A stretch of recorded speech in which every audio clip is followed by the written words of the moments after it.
In this video, I'll explain why I think Ford should not be the next Tesla, but should be the next Amazon. It is no surprise that Ford is going all in on electric vehicles. Not only have they seen the shift in consumer demand, but they've seen the success of Tesla. Ford has announced investing $44 billion into making the internal changes to their product lineup to focus on EVs. And earlier this year of 2022, Ford decided to split the company.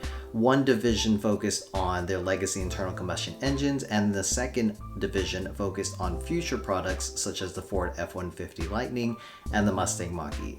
But now Ford has shifted its focus to the last mile for customers to get their product, dealerships. Automotive dealerships have gained a lot of power over the years. With Ford and other manufacturers focused on manufacturing, they've left it up to dealerships to be the face of the brand to customers. Over time, these automotive dealerships have gained a lot of power, but Tesla threw everything for a loop. With their electric vehicles and not needing a dealer and seeing no dealer markups, and customers feeling more comfortable purchasing directly from the brand, and lastly with EVs not needing a lot of maintenance from the dealership, Tesla has revealed to automotive manufacturers that you can increase your profit margins and you can build the relationship with the customer directly. Yet in Ford's situation, what do you do with those over 3,000 dealerships that have been with you and been your partner for the past decades? In September 2022, Ford made the first move. Ford outlined a series of requirements that dealerships needed to follow in order to get some of that sweet EV inventory. Dealerships had until October 31st, 2022 to opt into two EV certification tiers. The first EV certification tier is called Model E Certified. The requirement here is that a dealership must spend at least $500,000 to put in EV charging infrastructure at the dealership.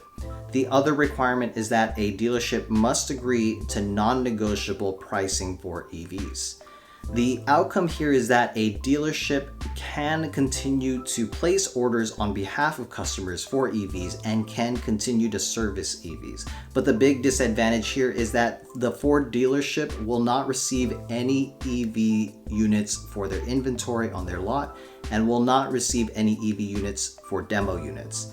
In addition to that, Ford will cap the number of orders that dealership can place on behalf of the customer to 25 units per year. And the second EV certification tier is named Model E Certified Elite. And the requirement here is that a dealership must invest at least $900,000 to put in two DC fast charging units at the dealership. The dealership must also agree for non-negotiable pricing for EVs. And the outcome here is that the dealership is not capped on the number of EV orders they can place, and they are also able to receive allotted units of EV vehicles on their lot for their inventory. Well, we are in November 2022. That October 31 deadline has come and gone. With that being said, the Ford dealerships have banded together and did push back on Ford corporate, saying we need more time to decide what tier we're going to join or if we're going to join any of the tiers. Now the deadline to opt in to one of the tiers is set as December 2nd, 2022. And this is one phase that is going to be a cycle for dealerships to be able to opt in.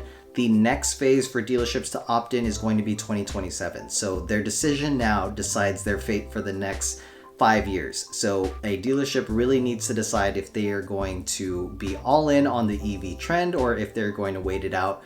If they do wait it out, unfortunately, that does mean some lost sales opportunity. Here are 3 points from Ford's perspective. Point number 1, Ford must be competitive with Tesla to gain a piece of that market share of that fast-growing EV market. Other than the vehicle itself, there are reasons people choose Tesla over Ford. 2 being the charging infrastructure network, and second being no dealership and no dealer markups. These are big reasons why people choose Tesla over Ford. Second is that Ford doesn't want to / it doesn't make sense for them financially to make up for those opportunities where they are lacking compared to Tesla. So Ford is leaning on dealerships to help share the burden of competing with Tesla. And the third point is that Ford must keep their dealerships happy. Ford potentially creating a direct-to-consumer channel or Ford imposing requirements on their dealerships is going to disrupt and outrage a lot of their dealerships who are the face of the brand to the customer. And now 2 points from a dealership's perspective. The first point being that change is bad for a business's bottom line. And I know all businesses are different. Some have better balance sheets than others, but generally businesses like the status quo, steady, very consistent growth in sales so that there is no interruption to their operations. With that being said, anytime there is a new requirement that requires significant investment in time and resources is potentially going to threaten that business's viability. And point number 2 is that anytime you are going to limit a dealership's inventory or pricing is going to be bad for a partnership. And there are even some state laws that restrict that type of practice. So it's not a great partnership between dealership and brand to potentially require more restrictions and limit their sales opportunity and the business's revenue. And finally, 3 points for both Ford and the dealership. Point number 1 is that this is crunch time for Ford. The market is changing. There is a huge consumer shift to EVs, and Ford needs to hop on that bandwagon for the viability of its business. And Ford needs to be all in, invested with its dealerships to make sure that they win in the EV market. If they do not win in the EV market and if they are not competitive, then both Ford and dealerships lose. The second point is that Ford needs to put its money where its mouth is. Ford has to show that the investment on the infrastructure and on non-negotiable pricing and on training is going to be a significant return on a dealership's investment. With that being said, Ford needs to put its money where its mouth is by also investing in that infrastructure. For example, it would be beneficial and you'll probably get more dealerships to opt in and sign up if Ford came in 50-50 on the cost for that infrastructure investment. So that way you can show the dealership that their investment is being 2x by Ford corporate also investing, and the dealership will see significant traffic and a positive customer experience at the dealership.